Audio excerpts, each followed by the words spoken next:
Unit 2 plants haja'uun guyyaa irraan tanaa paartii waanii walitti deebinee jirra. Itti fufnu ta'a jechuudha. Plantisiin biqiltoonni kuni plantis jechuun biqiltoota jechuudha. Unitii kana jalatti kan waliin ilaallu kontentiin isaadha. Unitiriiwwan gurguddoo fudhata kan ilaalla jechuudha jalatti. Characteristics of plants, non-flowering and flowering plants, structure and function plant parts, 2.1 reproduction in plants. Reproduction in plants kan jalatti immoo waa gurguddoo sadii ilaalla jechuudha. Seeds, monocots and dicots, seed dispersal and germination, photosynthesis, transport in plants, response in plants, medicinal plants, renowned botanists in Ethiopia. Botanistoota Itoophiyaadha. Kayyawwan ilaallaa jechuudha. 2.1 Characteristics of plants. Characteristics of plants. Amaloota biqiltootaa kajamu kana walaalota jiru. What are the common characteristics of all living things? Maal beekta jaa? Amaloota common ta'an qawl lubbu qabeeyyii hundaa maal beekta jaa? What are the characteristics of plants? Amaloota biqiltuu maal beekta jaa jalatti? The word plant. The word plant. Jechi plant jedhu kuni includes a range of living organisms. Range organismoota lubbu qabeeyyii which share many characteristics in common. Amaloota waliin qaban kan qoodan jechuudha. Some of their characteristics are common. Muraasni isaanii immoo commonidha jedhe. Eessa keessatti with other living things. Living things birooti wajjin jechuudha. Ammoo they have unique characteristics. Amala adda ta'e ni qaban jechuudha. That belong to plants. Plant isaan kun. Major characteristics. Amalli gurguddaan isaanii immoo plantiin amaloonni gurguddaa plantiidha are listed eeramanii jiran jechuudha. Jalatti here under jechuudha. Jalatti eeramanii jiranii. You are expected to distinguish characteristics plants share with other living things. Other living things biraatii wajjin wal cinaa qabnee ittiin ilaalla. From those features amaloota isaanii kanarraa which are unique to plants ka plantii adda isaan godhu biqiltoota kana adda isaan taasisu jechuudha. Plants are living things. Plants are living things. Biqiltoonni maali? Lubbu qabeeyyii. Like other living things akkuma lubbu qabeeyyii birootti biqiltoonnis grow ni guddatanii reproduces wal horanii responses ni kennan jechuudha. Respond to changes respond to change in the environment. Jijjiirama naannootiif illee deebii ni kennan jechuudha isaan kun. Plants are multicellular. Biqiltoonni ammaas maali? Multicellular. Seeladdeedha. They are made up of many eukaryotic.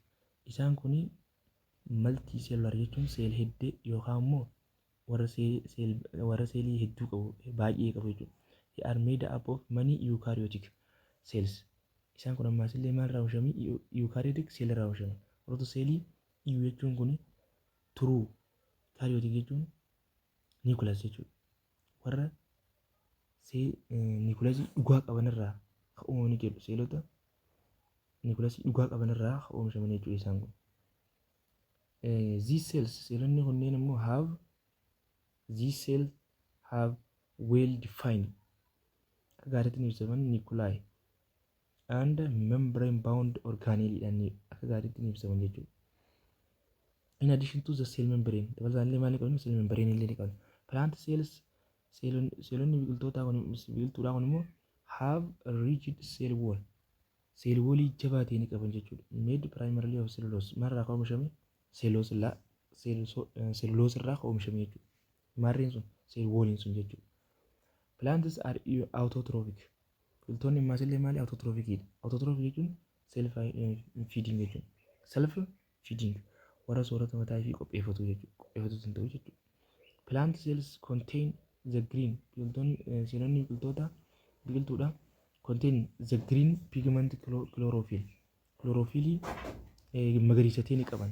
which enables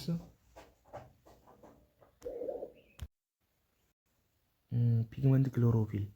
Chlorophyll which jechuun kun chlorophyll enables them to absorb sunlight ifa aduudhaa ifitti fudhatu jechuudha gara isaatti and produce their own food soorata mataa fi akkasiin qopheeffatu jechuudha biqiltoonni.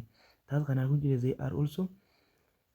they are also named producers. Kanaafuu maqaan isaanii kan biraan maal jedhanii biqiltoonni produceroota jedhaman jechuudha, oomishtoota jedhaman jechuudha. Plants are sessile. Biqiltoonni ammaas illee maali? Sessile warra hin sochoone jechuudha. Warra bakka takka taa'ee turuu jechuudha. Sessile jechuudha. Biqiltoonni ammaasis maali? Sessile jechuudha. They cannot move by themselves. Ofii isaaniitiif hin socho'an biqiltoonni. They remain fixed at one place. Bakka takka dhaabbatanii turan jechuudha.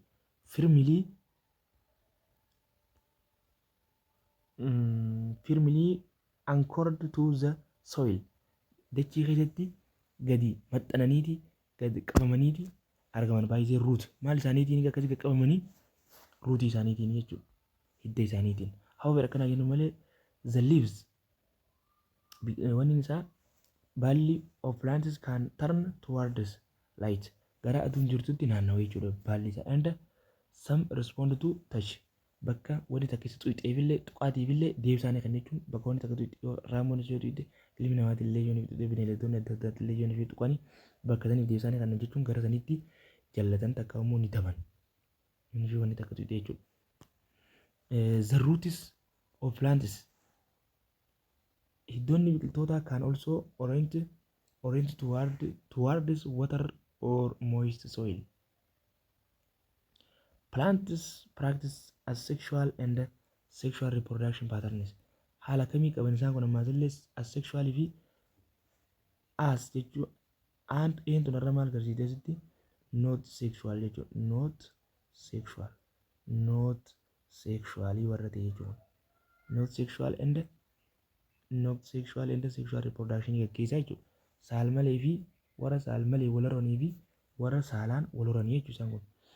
In lower plants biqiltoonni gaggabaaboo ta'an keessatti biqiltoota gaggabaaboo ta'an keessatti kan fa'aa akka moosee michaatii fi liver wurtisii kana keessatti maaltu gaggeeffama asexualiitu gaggeeffama saalmaleedha jechuudha. Saalmaleedha jechuudha warra wal quunnamtii malee wal horuu jechuudha reproductionii gaggeessu jechuudha. Siruu spoors isaan maal keessa dabararee spoorii keessa dabaran dhukkee keessa in the dominant form jechuudha. In the dominant form. On the other hand karaa biraatiin immoo in higher and seed bearing plants biqiltoota gurguddoo ta'an keessatti sachaasa kan fa'aa gymnospermii and angiospermii kana keessatti sexual reproduction gaggeeffama. Sexual reproduction kun immoo of keessatti qabata maal? Union of gametes. Gameetota of keessa qabata jechuudha or sex cells kan of keessa qabata jechuudha. Is the dominant and visible form akkasitti dominant fi visible form uumama jechuudha. Mul'atiinsaati uumaa jechuudha. 2.2 flowering and non-flowering plants kan jiru kana kan waliin itti deebinu ta'a ammaas illee flowering and non-flowering jechuun warra daraaraa wal horanii fi warra daraaraa malee wal horanii jechuudha. Biqiltoota daraaraa qabeeyyii fi daraaraa maleeyyii kan jennuumsa. Inni dhugumattuu jiru the concept of plant. Yaadrimeen plant jiru kun is widely associated bal'inaan wal qabata jechuudha with maal jechuudha. Those that have flowers daraarawwan root hidda stem jirma isaatii fi and leaves leaves immoo baalawwan isaa jechuudha. Having transporting visibles keessa ammaas illee maal qabanii transporting visibilii qaban. Transporting vessels jechuun kun immoo vascular bundles dha jechuudha isaan. Iddoowwan isaan keessa deddeeman sana ujummoolee isaan keessa transport godhan yaa'an bishaanis soorata akka geejjiban jechuu isaan keessatti. However kana jennu malee as shown in figure 2.1 there is a huge number of lower plants. Waa'ee maalii agarsiisa? Lower plants agarsiisa. Moosee fi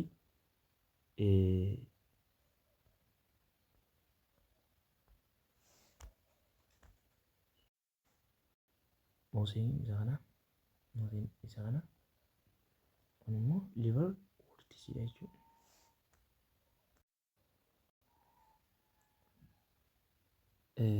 number of lower plants. There is a huge number of lower plants jechuun hedduudha waa'ee lakkoofsota biqiltoota gadaanoo ta'anii such as moses akka faadha akka moses and liverworts which are non-vascular. Isaan kun maali? Non-vascular jechuudha. Non-vascular. Isaan kun non-vascular do not have transporting system jechuudha. Transporting system kana sirna geejjiba isaan keessa yaa'u kana hin qabanii jechuudha isaan kun. Or conducting vessels jechuun ujummolee conduct ta'an hin qaban jechuudha. Essential to transport water. Barbaachisoodha maatis to transport water bishaan geejjibaaf nutrient and the food needed for the plant. The non-vascular plants kun immoo garuu yaa'insi isaan keessa yaa'u kun watarii nutrientii fi foodiin kun isaan keessa yaa'u barbaachisaadha. The non-flowering plants are generally walumaagalatti smallidha isaan kun xixiqqoodha with limited height dheerinni isaaniitillee daangeffamaadha and restricted kan daangiidhaan maasillee maarreen isaanii the moist and shaded areas naannoowwan jiidhinsa isaaniitii fi gaaddisni isaaniidha jechuudha kan daangaa qaba jechuudha. These lower plants biqiltoonni gaggabaaboon kunneen are seedless warra sanyiin isaanii baay'ee xixiqqoo ta'anii fi and do not have flowers and fruits. Daraaraa hin qabanii furuutii hin qabanii jechuudha. There are still large numbers of plants known as gymnosperms. Aga ammaan sanatti maal jennan there still large numbers lakkoofsonni hedduun biqiltootaadha naawni beekaman as gymnosperms akka maalitti akka gymnospermitti beekamanii jechuudha. With eenyu wajjin akkasii beekamanii with developed root system warri kun akka gaariitti kan guddatanidha jechuudha. Maal isaaniitii wajjin steamii isaaniitii wajjin root steamii jirma isaaniitii fi root kun asitti oddoo kana qaba kanatti root steam and leaves heddanii qabanii jirmanii qabanii baalasni qaban but garuu have no flowers garuu immoo flowering hin qabanii jechuudha. Eenyu gymnospermoonni kunneen jechuudha. Their reproductive organ isaan kun reproductive organ gaggeessan is corn maali isaaniiti koon isaaniiti gaggeessan instead of flowers bootaa maali instead of flowers bootaa daraaraa jechuudha. Moreover irra caalatti immoo the seeds sanyiiwwan isaadhaan produced hin ta'anii in their corn isaanii keessatti jechuudha. Without cover or naked seeds.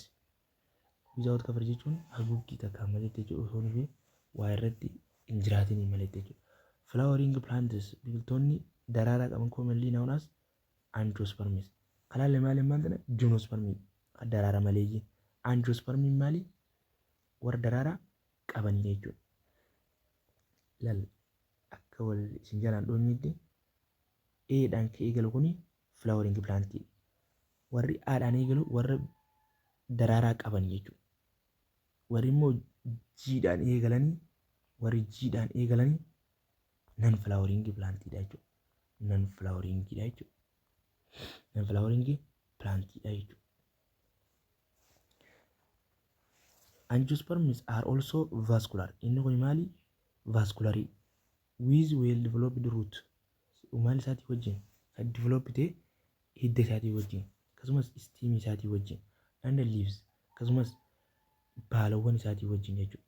And leaves baalawwan isaatii wajjin but garuu unlike gymnosperms garuu akka gymnospermii sanii miti jennee kun they have flowers inni kun flowering qaba akka gymnospermii miti jechuun maal garisa gymnospermii maal jenneerre warra non flowering ta'anii daraaraa maleejii warra ta'anii dhayan akka isaa sanii miti akka isaatti daraaraa maleejii miti inni kun daraaraa ni qaba and produce seeds akkasumas sanyiidhaa wal horwiis fruit isaa keessatti jechuudha. Fruit isaa keessatti jechuudha. Plantiin bakka lamatti adda baha non vascular and vascular.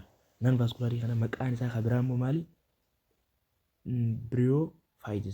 Bryophytes jennaan jechuudha. Bryophytes non vascular bryophytes akkasii qabannaa jechuudha.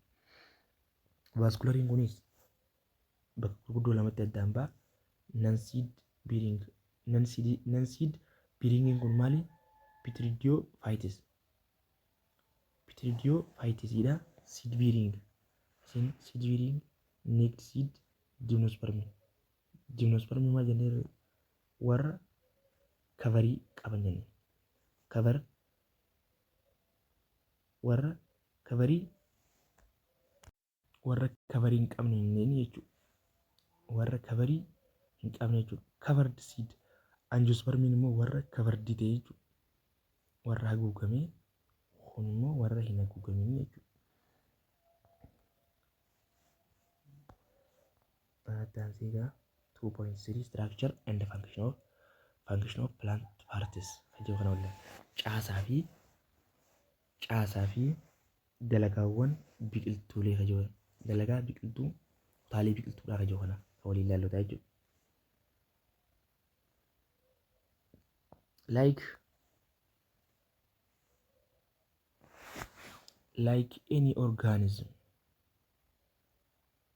Like any organism, plants have akkuma organismoota kamiituu plants have different structure caasaawwan adda addaa qaba jedhe with perform a vital function essential for the plant life. Bal'inaan jechuudha kan hojjetan barbaachisummaa maaliitiif jireenya biqiltuutiif jechuudha. In this subtopic we will focus on the external and internal structure of a flowering plant. Waa'ee focus kan godhan maalirratti external fi internal structure caasaawwan alaatii fi keessaatii irratti jechuudha. Of flowering plantidha kan warra daraaraa qabanii. Daraaraa qabeeyyiin kan maal jenneen maqaan isaa qabla angiosperms. Angiospermii warra maaliiti? Warra daraaraa qaban jechuudha. Covered seed warra ta'e jechuudha. Covered seed warra ta'e jechuudha. As illustrated in figure 2.2, the internal structure of a typical angiosperm has two major systems. Warri angiospermii ta'an kun jechuudha major systemii gurguddoo lama qaban jechuudha. Isaan kun sistemoota gurguddoo lama qaban. Sistemoota gurguddoo lama qatee qaban jechuudha. The shoot system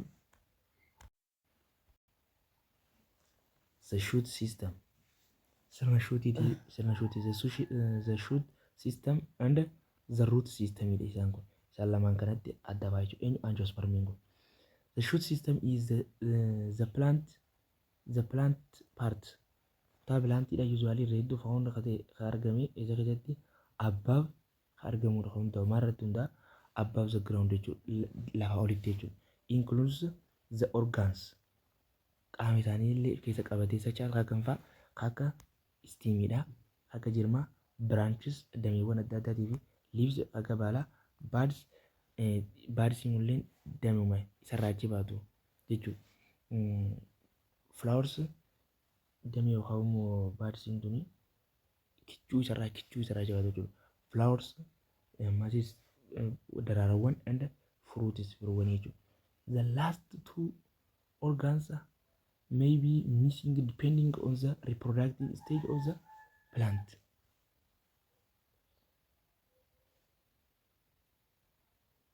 The last two organs have been missing depending on the reproductive stage of the plant. Jechuun kun lamaan boodarraa sun jechuudha. Eenyu flowering and fruits. Isaan kun maali? Missing depending on the reproductive stage irratti hundaa'eeti irraa bada jechuudha. Eenyutu hin qabne jechuudha. Flowers fi fruitii kan eenyutu hin qabne kanama gymnospermiitu hin qabne jechuudha. Isaan kanarratti hundaa'eeti irraa badaa jechuudha. Last two term organs jechuun qaamonni lamaan flowerii fi fruitiin kun jechuudha. The root system jedhama.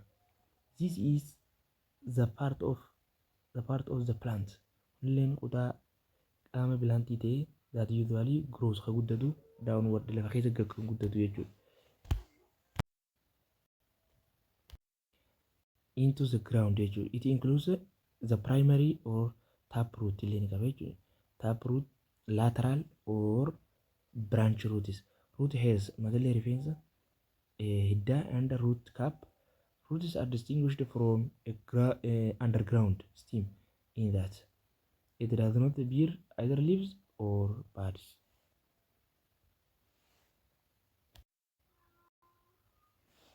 Qaama biqiltuu kana bakka lamatti addaan baafnee kan ilaalla jenne shoot systemiin gama gubbaa kana shoot siistamiin asii ol gama olii kana ruut siistamiin immoo gara gadii kana jechuudha. Asii gadii jechuudha. Isaan kanarra dhaabbannee egaa shoot siistamiin riiprodaktiivii ni qaba inni riiprodaktiiv shootii ni qaba. Filaawarii apikaal baadii fa'a.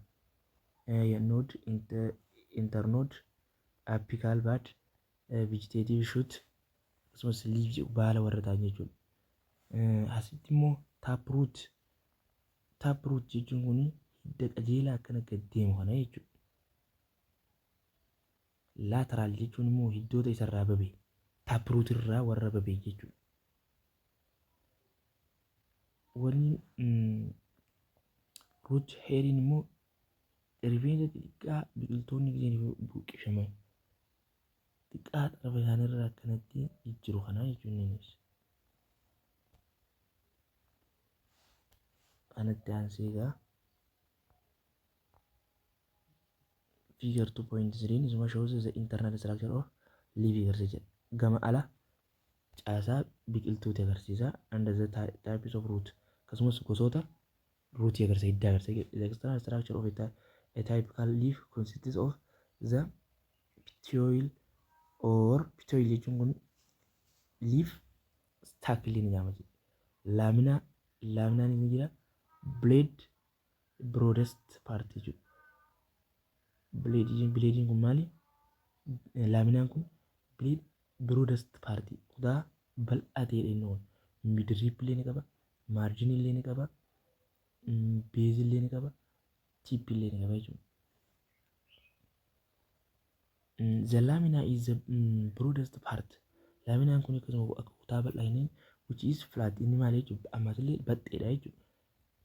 Baxxeedha wide bal'aadha ammas illee and commonly thin. Irreetuun isaanii immoo garuu maali qaqalloodha jedha. It provides commonly thin.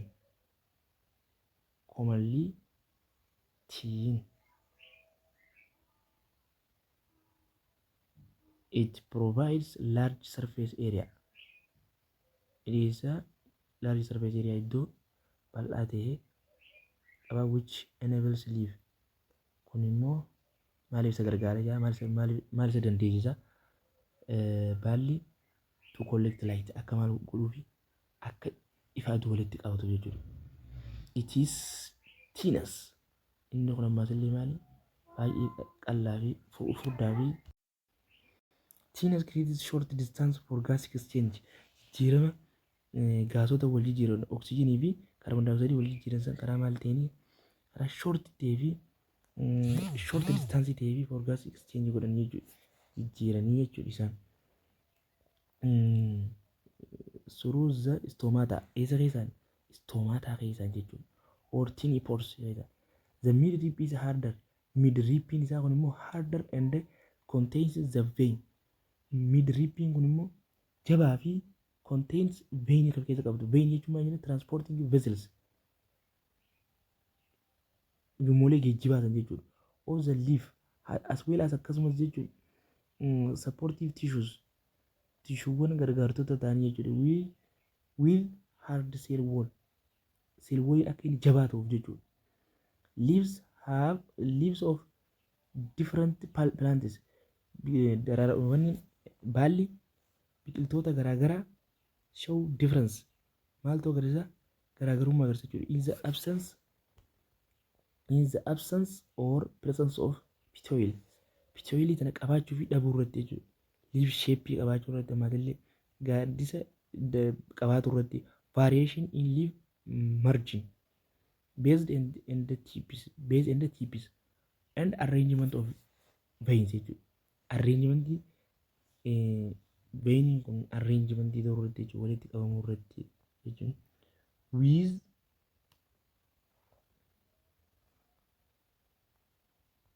With regard to root, there are basically two types of roots. Gosootuma lamaatu jira jechuudha. Namely taproot and fibrous root. Basically two types of roots. Basic isaarratti hundoonye jechuudha. A taproot consists of one large. Taprootiin kuni waan large tokko guddaadha. Primarily vertical ruutiidha. Inni kun gaduma kan deemu ifii gaditti kan gad deemu jechuudha. Kallattumaan tokkichi kan ifii gad deemu jechuudha.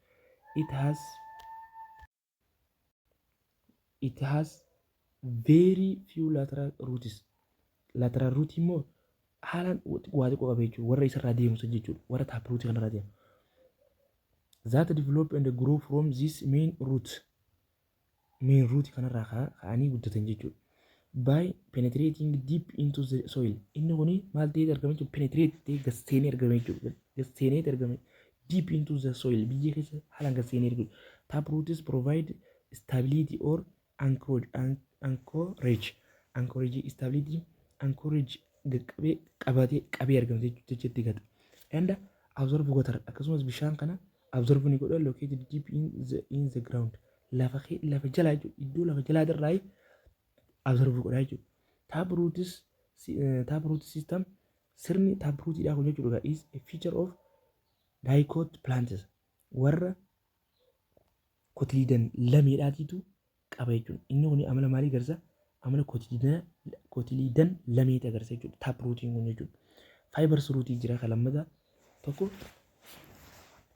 tokko tap root akkuma jenne tokko immoo fibers rootiidha jechuudha. Fibers root is usually formed by tin. Inni kun maali? Tin qaqallaa fi moderately branching. Moderately jechuun jiddu galaan jechuudha. Branch kan ta'e kadamee qabu root is growing from steams. Isarraa guddatanii steamii jirma isaanii irraa guddatanii jechuudha. Jirma hiddaati. Tap rootii sanarraa jechuudha. Muraasni isaanii kana heddummaatanii steamii isaanii jirmumarraa isaanumatti ol dhaabbataa. They are more hedduu fi or less similar size. Size sanatti hundumtuu xiqqaa fi hedduu qabaatuu danda'a jechuudha. And length dheerinallee in graces. Isa keessatti immoo citaa keessatti they develop as consist of fine hair like root akkuma hiddaa jechuudha. Root zaatii akkuma hidda sanaa jechuudha. Spread out from the base of the stem. Spread out kan ta'an keessaa faffacaalee argaman isarraa base of stem irraa jechuudha. Jala takka immoo jala maalirraa jechuudha? Stem irraa jechuudha. Jirmaatirraa. Fibers root is very efficient for absorbing water. Bishaan kana absorb godhuudhaaf baay'ee barbaachisaadha jechuudha. And minerals akkasumas albuudota adda addaa minerals close mineraalota isaanitti dhiyoo ta'an jechuudha. Close isaanitti dhiyoo ta'anidha. To soil surface. Fuulawwan dachee kanarraa jechuun dachee gama gubbaatirraa. It creates akkasumas ni uumanii maal? A thick network. Furdaa uuman jechuudha. Networkiiwwan hedduu ruutii sanatti dhaabbataa ta'ee ni uuman. That are good at holding soil together. Biyyee tana walitti qabuudhaaf gargaaraa jechuudha.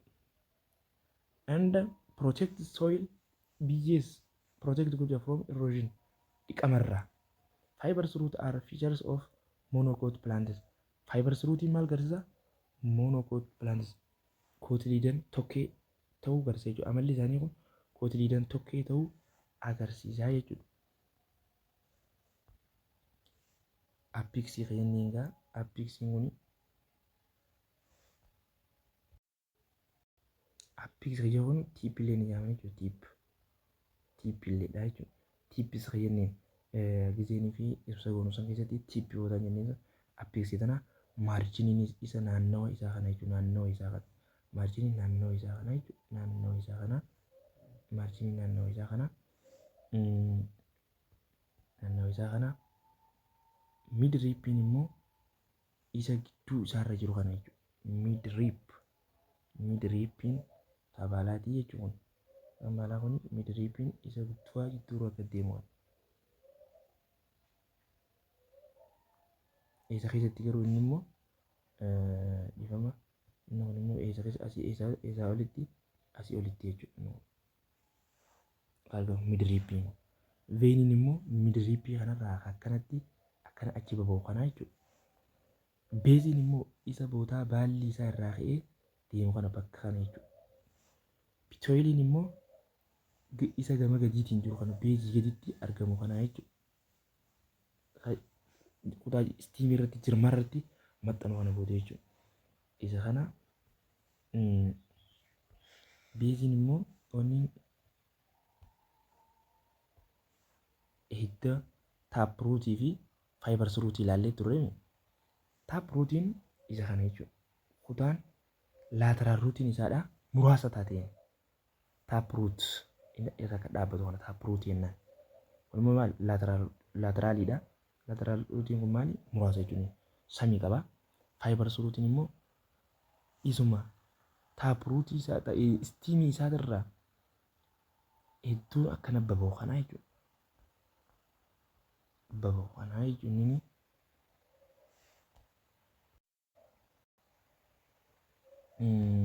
kanatti aansee egaa 2.3.1 the internal structure of a leaf ka jedhuun haga walitti deebinutti nagaan nuuf turaa. Jabaadhaa qooddaa subscribe share like commentis godhaa nagaatti.